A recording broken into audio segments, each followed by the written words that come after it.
사랑하는 성도 여러분, 오늘 제가 여기서 결혼 세미나 하는 건 아니지만은 이 말씀을 통해서 한번 우리의 결혼의 문제를 조금 성경적으로 한번 논하는 시간을 좀 가졌으면 좋겠습니다. 뭐 한두 시간 계속 좀 전문적으로 전문가를 불러서 강의를 들었으면 좋겠지만은 오늘 이 본문을 통해서 아브라함이 그의 며느리를 어떻게 선택하는가, 그 당시 어떻게 이 결혼관을 가지고 있는지를 우리는 다는 알 수 없지만 상당 부분 우리가 유추해보고 통찰력을 얻을 수 있다 생각을 합니다. 그래서 아직 결혼을 앞두고 있는 여러분, 총각이나 또는 반대가 뭐죠? 아가씨, 처녀가 있다든지 또는 여러분의 며느리 또는 신랑 사이를 생각하고 있는 사람이라면 한번 이 말씀을 통해서 여러분이 한번 도전을 받는, 우리 본문이 계속 강해 서기를 하기 때문에 오늘 이 시간에 하나님이 이 말씀을 주시는 겁니다. 일부러 제가 이걸 가져온 게 아닙니다. 오늘 본문 속에서 나와 있는 거기 때문에 제가 어떤 감정을 가지고 특정인에게 제가 이게 주는 말씀도 아닙니다. 그래서 있는 대로, 이게 강해 서교의 특징입니다. 목사의 감정을 집어넣을 수가 없어요. 일부러 이 본문을 가져올 수 없어요. 순서가 돼서 이 말씀을 보는 거기 때문에 이게 지금 나에게 하나님이 우리 가정에 주신 말씀이구나, 이렇게 받을 수만 있다면 아멘이 될 줄 믿습니다. 축복이 될 줄 믿습니다. 아멘. 자, 눈에 넣어도 아프지 않을 이 이삭, 정말 얼마나 여러분이 상상이 안 되시죠? 여러분 얼마나 귀했을까요? 여러분 100세 얻은 자식, 아마 누구도 100세 얻은 자식이 없기 때문에 아마 상상이 잘 안 될 거죠. 되게 여러분 누뚱이 사랑하는 걸 많이 봤습니다. 여기 누뚱이, 저희 어머니가 거의 아버지가 거의 지금 살아계신 100세가 다 되니까 저희가 굉장히 늦게 낳았습니다. 지금 생각해도 굉장히 위험한 나이에, 나중에 듣고 보니까 저를 낳으러 들어갈 때 목숨을 내놓고 낳은 걸로 제가 알고 있어요. 그 당시는 병원에 간 게 아니라 집에서 낳기 때문에 제가 상당히 그 당시에 연로하실 때, 연로라는 표현이 좀 그러네요, 노산을 한 거죠. 대신 이 늦둥이들이 좀 사랑을 받죠. 좀 우리 형님 되신 분들은 죄송한 마음으로 좀 말씀을 드립니다. 하여튼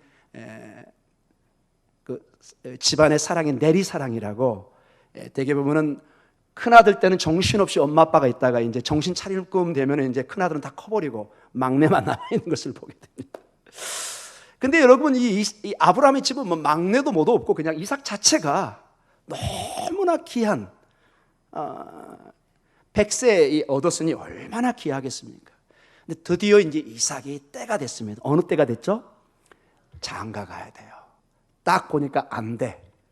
여러분 증세가 보이죠? 아들이 이놈 장가 가야 되겠구나, 이제 내 품을 떠나야 되겠구나, 딱 보일 때가 있습니다. 자, 오늘 이 본문은 드디어 아브라함이 며느리를 선택하는데 중요한 하나의 아브라함의 방법을 보여주는데 우리에게 시사점이 많습니다. 1절을 보니까 나이가 많이 늙어서, 이미 100세고 나이가 많죠. 여호와께서 범사에 복을 주셨습니다. 아브라함이 너무 감사합니다. 그래서 그러나 이제 마지막 모든 농사가 잘 돼도 마지막 어떤 농사가 잘 돼야 되죠? 자식 농사가 이제 중요합니다. 아무도 여러분 장담할 수 없는 이 자식 농사. 여기 보면 2절과 3절에 조금 여러분 좀 독특한, 손을 허벅지 밑에 넣으라고 그러는데 여러분 생각한 그대로입니다. 이 고대 3,000년 4,000년 경에는 중요한 언약을 맺을 때 거기를 만지게 합니다. 제가 직접 이름은 대지는 않겠습니다. 그 하나의 관습입니다. 여러분 지금 그걸 할 수는 없죠. 그래서 거기는 여러분 어떤 면 거기에 생명의 부분이잖아요. 그걸 만지게 해서 얼마나 지금 이 약속이 중요한가를 알려주는 것입니다. 이 주인이 그 종에게 아주 엄중하게 얘기합니다. 지금 내가 얘기하는 것은 너는 목숨을 걸고 지켜야 된다, 이것을 의미하는 것입니다. 가장 신뢰하는 종에게 그 부분에 손을 넣게 하고 딱 부탁합니다. 사랑하는 종아, 내가 평생을 너를 신뢰하고 마지막 내 아들의 문제를 너에게 맡기고 싶다.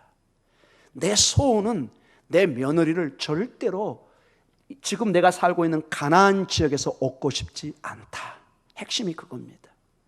그럼 방법이 뭐죠? 내가 살던 고향, 지금의 메소포타미아, 이라크 우르 지역, 그 지역 가서 거기서 내 며느리를 데려와라. 이 얘기가 혹시 주인의 얘기처럼 그런 사람이 없으면 어떡할까요? 그것은 네 책임이 아니다. 하나님이 예비하실 것인데 안 되면 안 되는 거고, 그러나 너는 절대로 어디 여자는 취하지 마라, 가나안 여자는 취하지 마라. 절대로 데려오지 말라. 반드시 가서 거기 가서 하나님의 사자를 통해서 인도함을 받아라. 그러나 그 결과에 대해서는 너는 책임질 필요는 없다. 거기까지 내가 묻지는 않겠다. 그러나 내 얘기를 너는 매우 신중하게 들어야 된다.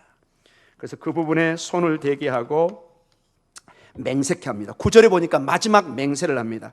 그 종이 이에 그의 주인 아브라함에게 허벅지 아래 손을 놓고 이 일에 대하여 그에게 뭐 하죠? 맹세합니다. 이 얘기는 뭐냐? 여러분, 고대 세계 맹세는 목숨을 내놓는 겁니다. 목숨. 지켜도 되고 안 지켜도 되는 게 아니라 이거는 자기 목숨을 내놓고 주인의 유언과도 같아요. 아브라함이 이제 유언을 하는 거예요. 마치 이 아들이 없었으면 이 종이 사실은 유업이 이어갈 정도로 그저께 신이 많은 사람입니다. 그에게 모든 것을 맡기고 이 일을 하게 합니다. 그 내용을 보면 정말로 여러 가지 어려운 가운데 리브가를 만나고 리브가의 어떤 동의를 통해서 나중에 데려와서 그 집에 드리는 그 재밌는 게 나와요. 마지막 67절 한번 봐보세요. 여러분, 얼마나 사라가 아들을 사랑했겠습니까? 그 사라가 여러분 어떻게 했죠? 저번 주에 보니까 죽었죠. 그 아들의 슬픔은 말할 수 없겠죠. 그런데 67절에 거짓말처럼 아내를 얻자 울음이 뚝 그쳤습니다. 여러분, 이 말씀을 보는데 그 생각이 나더라고요. 공항에 갈 때 엄마 아빠 막 징징징 우는데 돌아서서 비행기 탈 때는 웃고 남녀가 탄다는 얘기가 소문처럼 들려옵니다. 여러분, 너무 그걸 믿지 마세요. 엄마 아빠 없으면 못 살아요. 어떻게 해요? 잘 삽니다. 여러분, 걱정 말고 신혼여행 보내주세요. 예의상 우는 겁니다. 여러분, 여기 67절에 이삭도 죽겠다고 하더니 살겠다고 좋아가지고, 근데 이게 정상입니다. 부모님들은 절대로 계속 나를 생각하고 울어달라, 이거 곤란합니다. 그렇죠? 여러분의 딸이 아들이 웃고 씩씩하게 살아야지 맨날 집 생각하면서 울면은 마마보이 마마뭐가 됩니다. 여러분, 안 됩니다. 여러분, 딱 떨어져서 독립해서 열심히 살아야지. 그럴 때 가끔 김장도 해주고, 그게 고맙지. 맨날 김장 뭐 갖다 주고 별로 좋은 모습 아니에요. 여러분, 그거. 제 얘기가 싸하게 동의가 안 되는 분들이 많이 있는 것 같아요. 여러분, 너무 그냥 그 영어표로 스포일, 그냥 보짜기 싸듯이 그거 그렇게 독립심 안 길러집니다. 여러분, 좋아하는 것 같은데 별로 좋은 거 아닌 것 같습니다. 여러분, 그냥 그런 소문이 들려옵니다. 저한테 그냥. 삼촌보러 받기 전에 본론으로 돌아오겠습니다. 자, 이제 제가 여러분과 나누고 싶은 얘기입니다. 아브라함은 그의 아들 이삭의 결혼을 걱정하면서 이삭에게 맞는 정말 적당한 신부감을 얻기를 간절히 원합니다. 아브라함은 정말 그 맞는 신부감을 가나안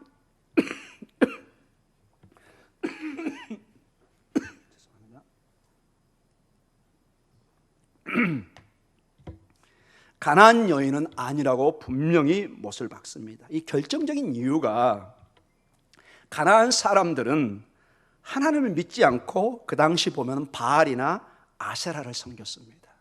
우상을 섬기는 사람들입니다. 아브라함은 하나님으로부터 약속을 받고 약속의 땅을 물려받은 사람입니다. 그럼 반대로 가나안 사람들은 지금 그 당시에는 죄 때문에 하나님의 심판이 기다렸던 그런 사람입니다. 한 예를 보도록 하겠습니다. 창세기 15장 16절에 가나안 민족에 대한 한 민족을 언급하면서 이런 식으로 영적인 신학의 문제를, 영적인 문제를 진단하고 있습니다. 같이 한번 읽어보겠습니다. 내 자손은 4대 만에 이 땅으로 돌아오리니 이는 아모리 족속의 죄악이 아직 가득 차지 아니함이니라 하시더니, 가나안의 민족에, 여기 아모리 족속도 가나안 족속이거든요. 점점점 악이 가득해지고 있는 것을 보게 됩니다. 악이 가득해져요. 하나님을 섬기는 것이 아니라 약속의 희망으로 가득한 것이 아니라 점점 하나님과 멀어지는 악이 가득한, 즉 심판의 대상인 것을 보게 됩니다. 이런 측면에서 나중에 가나안을 정복하게 됩니다. 하나님의 백성들과 함께 할 수 없는 그 악이 가득해서 그것을 제거하는 모습을 보게 됩니다.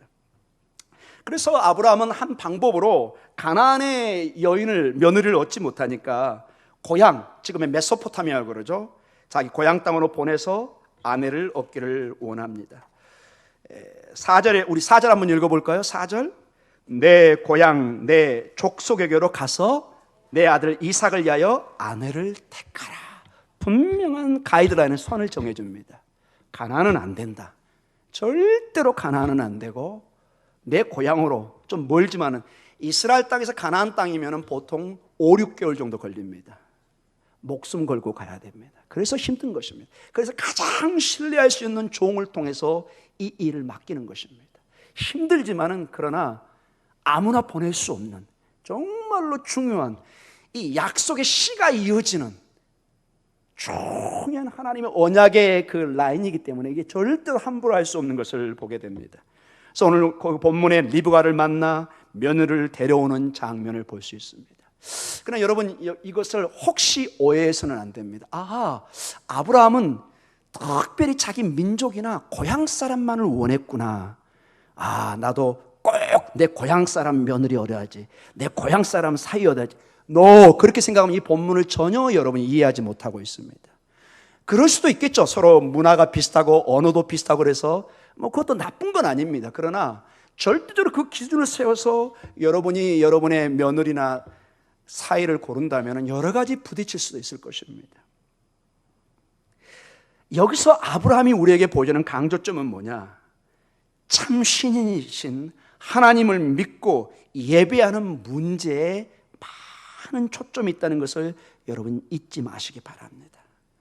오늘 본문을 통해서 우리가 발견할 수 있는 것은 아브라함의 종이 아브라함의 친척 중에 아무 여자나 관심을 두고 있지 않다는 것입니다. 동시에 가서 아무 여자나 데려온 것이 아니라 여기 내용을 보면 일정한 시험을 통해서 그녀의 바른 인격과 성품이 드러나서 좋은 며느리감을 발견해서 데려올 것을 말씀한, 이게 전체 내용의 그 시험 과정이 본문에 나옵니다.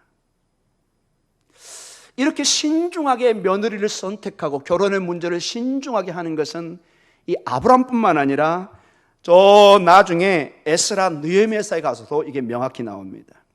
나중에 에스라 느헤미야가 약속의 땅에 돌아옵니다. 많은 사람들과 조금 시간이 지나니까 엄청난 것을 발견합니다. 같이 돌아왔던 많은 이스라엘 남자들이 자기 부인을 다 차버리고 가나안 여인과 결혼하고 있는 것입니다. 이게 여러분 여러 가지 정략적인 것입니다. 다 버리고 오니까 지금 가난하죠. 여러 가지가 어렵죠. 근데 가나안과 그 집안들은 어때요? 다 정착이 된 사람들이잖아요. 다 경제적으로 안정이 된 사람이에요. 남자 입장에서 어떤 생각이 들까요? 저 여자하고 살면은 뭐죠, 여러분? 남자 쪽에서 처가댁 도움 좀 받겠구나. 틀림없이 있는 것입니다, 여러분. 100년을 떠났다 돌아왔는데 아무것도 없어요. 자기 부동산이 아무것도. 맨 땅에 헤딩하는 거예요. 그것처럼 힘든 게 없죠. 근데 맨 땅에 헤딩하려고 하는데 사랑하는 누구시여, 거기 헤딩하지 마시고 저에게 헤딩하세요. 이러면서 유혹하는 것입니다. 제가 모든 걸 보장해 주겠습니다. 근데 여러분, 고대 세계에 결혼할 때 한 가지 양보하지 않는 게 있습니다. 그냥 받아들여야 됩니다. 그 사람의 종교는 그대로 받아들여야 됩니다. 이게 문제입니다. 에스라 느헤미야서가 펄쩍 뛰면서 다 이혼시켜버립니다. 안 된다! 왜냐? 새롭게 약속의 땅에 다시 와서 새롭게 출발해야 되는데 오직 유일신 신앙으로 출발해야 될 그 신앙 공동체에 가나안 신앙이 그대로 또 부인을 통해서 들어와버리면 모든 게 헛게 돼버리는 거예요. 그래서 눈물을 머금고 전부 다 이걸 정리하게 합니다. 그게 에스라 느헤미야서도 나옵니다. 이 교훈은 이미 우리가 솔로몬을 통해서 잘합니다. 솔로몬이 처음에는 너무너무 잘 나갔습니다. 그러나 나라가 부강해지고 커지니까 이제 많은 외교 관계와 자기의 정치 외교 이런 것이 이제 걱정이 되기 시작해서, 이 사람이 원래 머리가 좋은 사람이잖아요. 이 머리를, 신앙의 머리를 잔머리를 쓰기 시작합니다. 그래서 고대 세계 주변의 왕들의 공주로 하고 결혼을 하게 돼요. 전부 다 이집트, 아모리, 모압 이런데. 제가 거듭 얘기했죠. 신명기에는 분명히 17장 위에는 왕은 절대로 이방인 여인과 결혼하지 말라고 했어요. 왜냐? 고대 세계 결혼은 거듭 얘기하지만 이게 단순히 남녀가 만나는 것이 아니라 서로 정치 외교적으로는 도움을 받을지 모르지만 평화를 협정해서 그 신앙을 뭐 해야 된다고요? 그대로 받아들여야 돼요. 그래서 내가 아모리 족속의 공주와 결혼하면 그 족속의 바알 신앙이 그대로 궁전으로 들어와야 돼요. 여러분. 이걸 막을 수가 없어요. 그리고 그 신당이 우리 같으면 대사관 역할을 해요. 그래서 아모리 족속의 사람들이 가끔 놀러 올 거 아니에요. 왕족이니까. 쉴 때 주로 그 산당에 쉬게 됩니다. 그리고 우리 같으면 주일날 믿는 사람이 어디 가서 뭐 하죠? 교회 가서 예배를 드리죠. 그 사람들은 그 아모리 족속의 바알 신당에 가서 예배를 드리는 것입니다. 여호와 신앙이 있는 그곳에 그 산당이 그렇게 존재했던 거예요. 마치 대사관처럼. 이건 터치할 수 없어요. 그걸 터치하면 치해복권을 건드는 거예요. 그래서 산당을 그렇게 오랫동안 치우지를 못했던 거예요. 이게 굉장한 외교 문제가 생기기 때문에. 그걸 건드는 순간 그 나라와 나는 외교를 끊겠다는 거예요. 여러분. 지금 중국과 미국 여러분 막 싸우잖아요. 여러 가지로 여러분. 그 고래 싸움에 지금 새우등 터듯이 지금 주변 국가들이 막 지금 긴장하고 있습니다. 서로 우리 무시하면 너희들 막 혼내겠다고. 지금 여러분 21세기도 이 외교 관계가 얼마나 미묘하고 복잡한지 모릅니다. 고대 세계도 마찬가지입니다.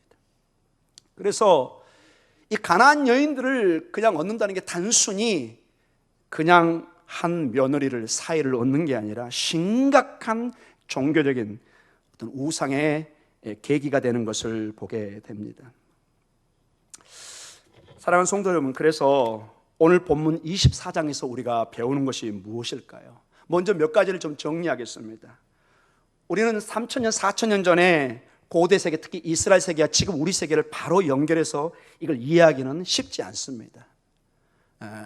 제가 그리고 이 본문을 그러기 위해서 여러분에게 아브라함식으로 하세요. 이렇게 그래서 지금도 애들 사랑 그냥 방치하지 마시고 엄마 아빠 서로 만나서 협약해서 부모가 결정해서 애들한테 통보하세요. 제가 이렇게 얘기하겠습니까, 여러분?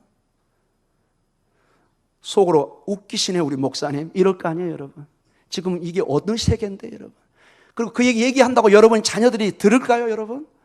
엄마 아빠 지금 꿈꾸세요? 무슨 정략 결혼을 얘기하고 계세요? 우리 집이 무슨 대기업 집안인가요? 이렇게 나올 겁니다, 여러분. 대기업들은 서로 이렇게 하는 게 있잖아요, 여러분. 가끔 보면 대부분 가정에서는 여러분 정략 결혼 거의 힘듭니다, 여러분. 요즘에 되게 사랑하는 사람 데려오면은 그거라도 감사하자 이런 분이 많습니다. 그리고 중동 문화나 유교 문화나 그다음에 그 당시에 무슨 목동 문화나 우리 서울 문화 많이 다릅니다. 저는 그것을 절대로 여러분에게 강조하고 싶지는 않습니다. 지금 절대로 여러분 무슨 집안에 사람을 보내가지고 아내를 구해오고 며느리를 구해오고 이런 거 거의 없는 줄 압니다. 여러분의 자녀들이 직장이나 주변에서 만나서 사랑하는 사람을 만나고 아니면 우리에게도 있는 게 약간 비슷한 건 있죠. 중매인가요? 중매, 예, 중매 정도. 중매가 여러분 다리만 놔주는 거지 가서 중매에서 결혼 안 하면 혼나? 이렇게 말은 못하죠, 여러분. 중매하고 뒤로 물러서야죠, 여러분. 그래서 잘하면 좋은 거고 잘못하면 나중에 뺨 맞을 생각하시고 이러면 되는 거죠. 여하간 많이 다릅니다. 그러면 이 본문을 통해서 여러분과 여기 대부분 지금 엄마들이 많이 계십니다. 아빠들도 많이 계시고 자녀들도 지금 대부분 준비를 하고 있는데 어떤 타입의 배우자를 우리가 그러면 선택을 해야 될까요? 최소한 그것은 우리가 도전을 받을 수 있을 줄 믿습니다. 오늘 여기 본문을 통해서 보면은 어떤 성격과 성품을 가진, 특별히 어떤 신앙을 가진 배우자를 선택해야 하는가는 큰 도전을 주고 있습니다. 특히 우리 신앙인들에게. 여러분이 여기에 장로고 집사고 권사고 그러는데 전혀 믿지 않는 며느리 사이를 들여오는 것은 굉장히 쉽지 않은 것을 보게 됩니다. 여러분이 여기에 있는 목사에게 주례를 부탁할 때 여러분도 괜히 마음이 불편한 걸 느끼실 것입니다. 전혀 신앙이 없는 사람을 제가 설교를 해야 되는데 무슨 설교를 해야 될까요, 여러분? 설교하는 저도 매우 힘들 때가 있습니다. 하나님의 말씀을 해도 전혀 거기에 대한 감이 없고 거부감을 가지고 있는 사람에게 아무리 하나님의 얘기를 해도 그 영혼에게 무슨 의미가 때로는 있겠습니까? 그래서 여러분, 배우자를 선택할 때 가장 중요한 것이 근본적인 어떤 가치를 공통으로 나눌 수 있는 사람을 만나야 된다는 것입니다. 신앙인에게는 가장 근본적인 가치는 뭐죠? 신앙의 문제입니다, 여러분. 요즘은 하도 여러분의 아들과 딸들이 여러분의 마음대로 결혼이 안 되니까 그저 곰보만 아니면 무조건 데려와라, 그냥 이런 식으로 거의 포기 상태로 있는, 그러다 보니까 신앙은 거의 뒷전에 가 있는. 여러분, 그래서 기도하셔야 됩니다. 여러분, 왜 공사는 그렇게 다망한데 자녀를 위해서 금식하고 기도하지 않습니까, 여러분? 참으로 저는 신기합니다, 그게. 여러분의 장래, 여러분의 자녀들의 장래를 여러분 정말 그렇게 방치할 수 있습니까, 여러분? 아브라함은 수개월이 걸리는 지역을 목숨을 걸고 자기 종을 보내서 며느리를 선택합니다. 왜냐? 한 여자가, 한 남자가 이 집안에 들어오는 것은 매우 중요한 영향을 미칠 수 있기 때문에 그렇습니다. 여러분 다 아시죠? 한 여자가 집안에 어떤 여자가 들어오는 게 얼마나 영향을 주는지, 어떤 사이가 들어오는지. 특별히 여러분, 며느리를 얻는 입장에서는 매우 심각하게 얻을 거예요. 우리 문화에는 아직 며느리를 되게 딸로 이렇게 들어오는 입장이기 때문에 한 여자가, 어떤 여자가 들어오느냐, 어떤 며느리가 들어오느냐에 따라서 그 집안의 분위기나 신앙을 완전히 바꿔놓을 수 있는 것을 너무나 잘 알고 있습니다. 아브라함처럼 그의 종을 고향 땅에 보내 믿음의 경건한 며느리를 찾는 거, 이거는 이 본문을 통해서 여러분 도전을 받으시라는 것입니다. 결국 중요한 것은 아브라함이 이 잠언을 통해서 아브라함 마음이 잘 표현되어 있습니다. 한번 이 말씀을 한번 여러분 참고해 보시기 바랍니다. 잠언 31장 30절에 이런 아주 귀한 말씀이 하나가 있습니다. 한번 본문을 같이 한번 읽어볼까요? 고운 것도 거짓되고 아름다운 것도 헛되나 오직 여호와를 경외하는 여자는 칭찬을 받을 것이라. 아멘. 이게 수천 년을 내어놓은 하나님의 진리의 말씀입니다. 여기 여자만 되면 안 됩니다. 남자도 마찬가지입니다. 얼굴만 번드르르하고 맨날 바람 피는 사이 누가 그 꼴을 봅니까? 곤장백대! 때려도 시원찮을 놈. 내 딸의 운명을 송두리째 그냥 파괴할 그런 사이를 누가 원합니까, 여러분? 마찬가지입니다. 고운 것도 거짓되고 멋있는 것도 헛되고 오직 여호와를 경외하는 남자, 그것이 칭찬받는 것입니다. 여기 남자들 피해갈 줄 알으셨죠? 총각들 정신 차리기 바랍니다. 여호와를 경외하는 것이 매우 중요합니다. 고운 거, 아름다운 거 여러분 아시죠? 그럼 조금 제가 직설적인 표현을 합니다. 제 얘기가 아니라 어떤 사람의 얘기를 하겠습니다. 아름다움은 1개월짜리 악세살이라고 그럽니다.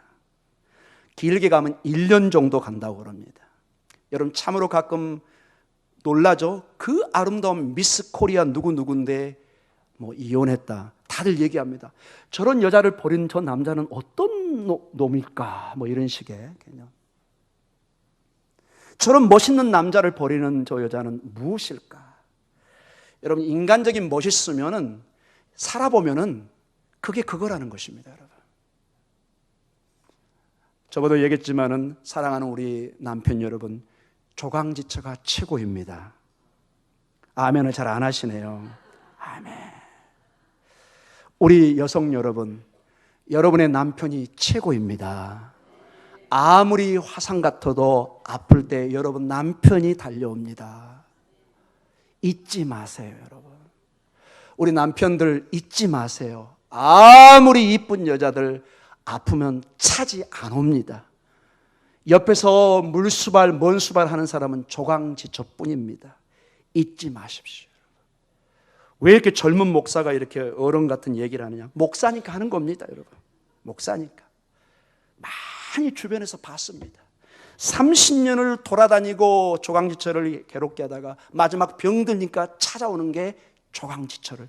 제가 동네 아저씨를 봤습니다. 집안 사람인데 남자로서 너무 창피했어요.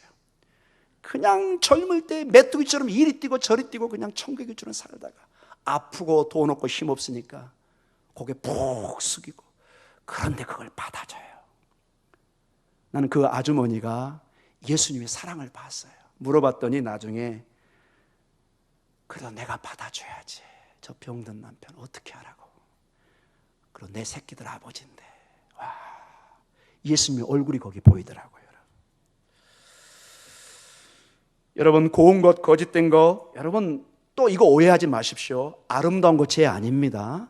아름다운 거 좋습니다. 여러분, 누가 나쁘다고 얘기했습니까? 그러나 여호와를 경외하는 신앙과는 바꿀 수 없다는 것입니다. 여러분, 가장 중요한 것은 하나님을 알아보는, 그분을 두려워하는 사람, 그 사람이 중요하다는 것입니다. 왜냐?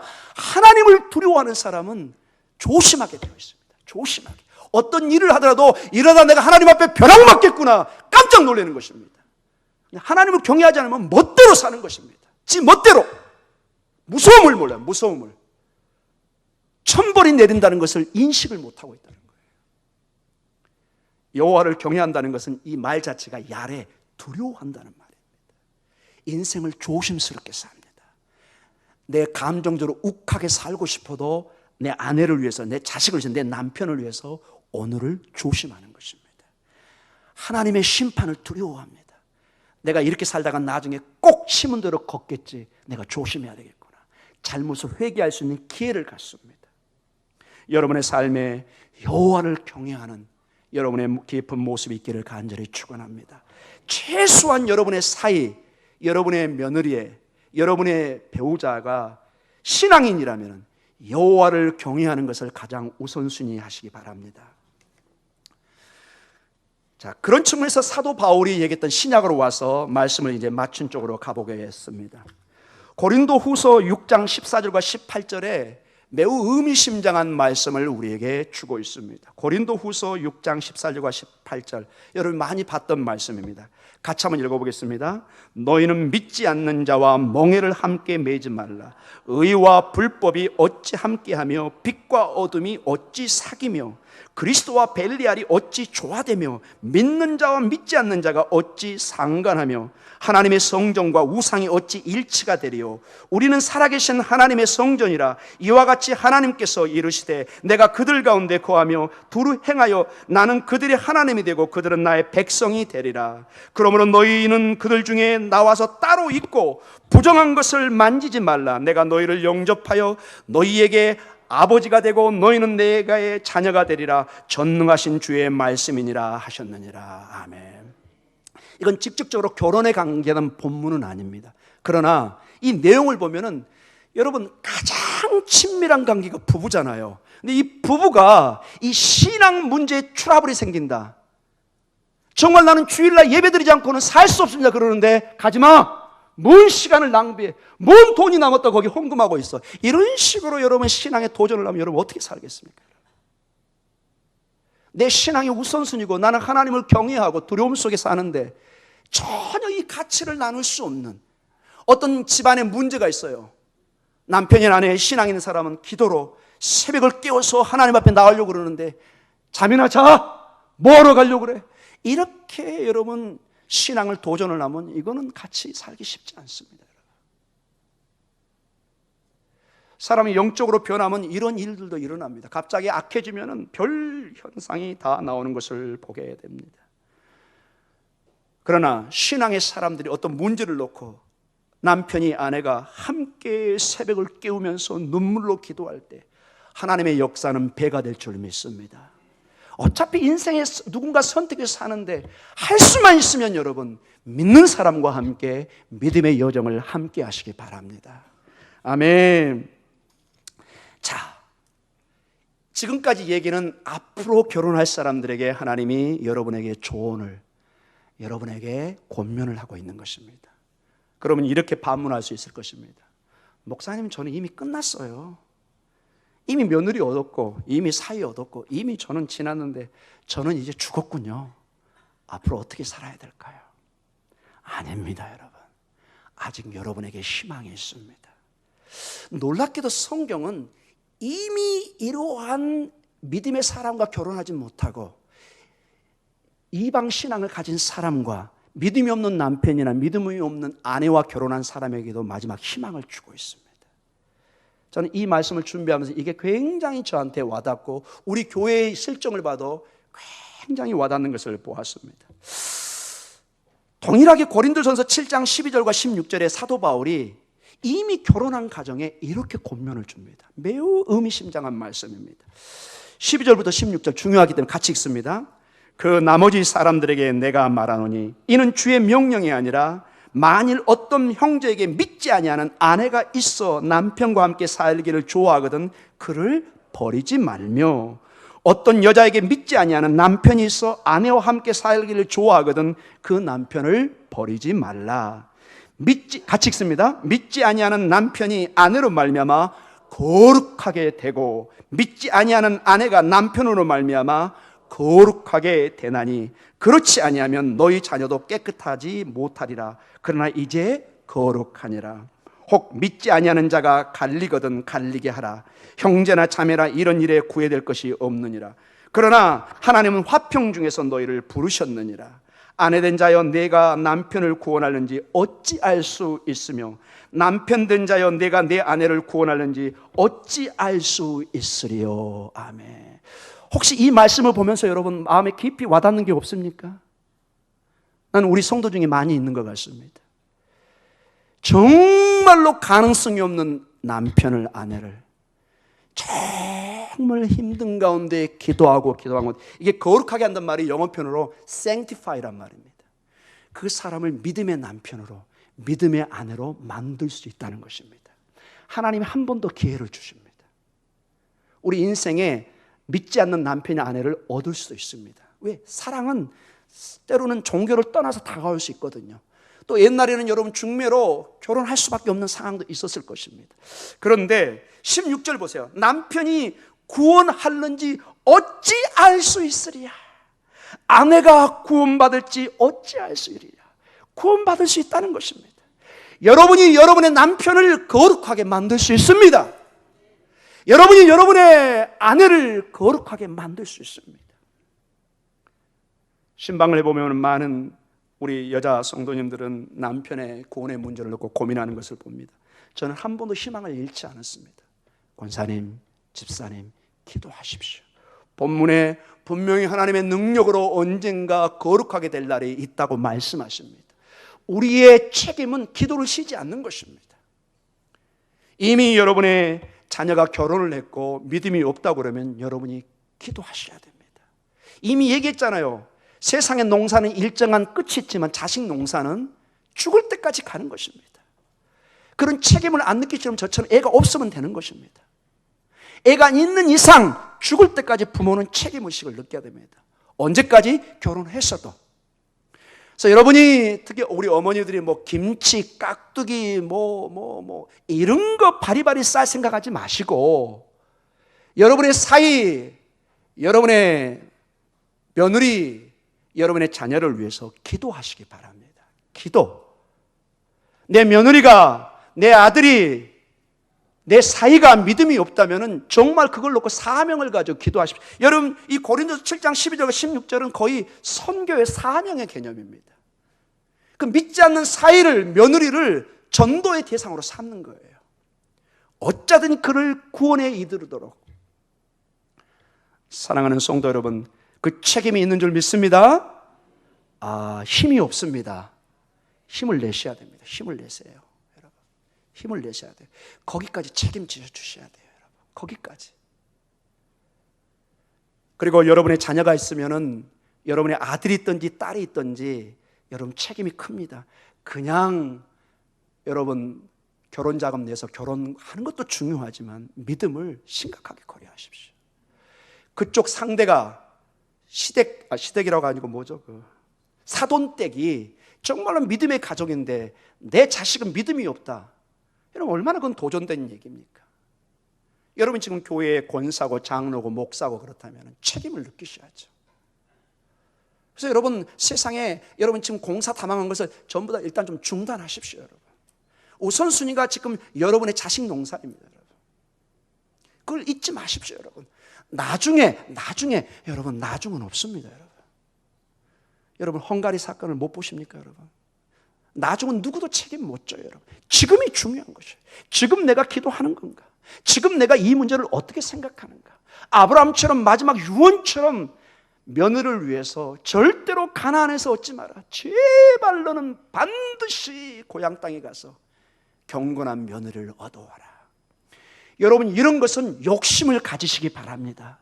이런 거에 겸손할 필요 없어요. 이런 믿음, 좋은 며느리, 좋은 사이 얻는 것은 욕심을 내세요 여러분. 다른 욕심 내려놓으시고 이런 신앙의 욕심은 가지셔야 돼요. 아멘. 아멘. 우리 서경화 집사님 좀 신중하게 듣는 것 같기도 합니다 여러분. 일에 금방 찾아옵니다. 제가 밥 먹어서 얘기했습니다. 내가 여기 은퇴하기 전에 주례를 볼 수 있나요 없나요? 부담을 느꼈던지 빨리 시집가는 방법으로 기도해 보겠다고 약간 반응을 나타낸 것 같기도 합니다 여러분. 이래가 알면 깜짝 놀랄 일인데 지금 여러분의 손주들 지금 할 수만 있으면 제가 주례를 한번 보고도 싶습니다 여러분. 축복의 메시지를 전하고 싶습니다 여러분. 신앙의 문제를 여러분 타협하지 마십시오. 주님 앞에 여러분 나중에 주님이 묻습니다. 네 자식을 너는 어떻게 키웠느냐? 어떻게 네가 인도했느냐? 여러분 사이도 자식입니다. 법적인 며느리도 자식입니다. 잘 축복된 사이 며느리 얻으시기 바랍니다. 기도하셔야 됩니다. 여러분 공짜로 수저 얹는 것은 안 됩니다 여러분. 그냥 알아서 오겠지? 그러면 알아서 아무거나 옵니다 여러분. 안 됩니다 여러분. 기도하세요. 기도하세요. 남의 사이 남의 며느리 부러워하지 마시고 여러분이 그걸 차지하세요. 그건 욕심을 내세요 여러분. 아멘. 아멘. 우리 기도하겠습니다.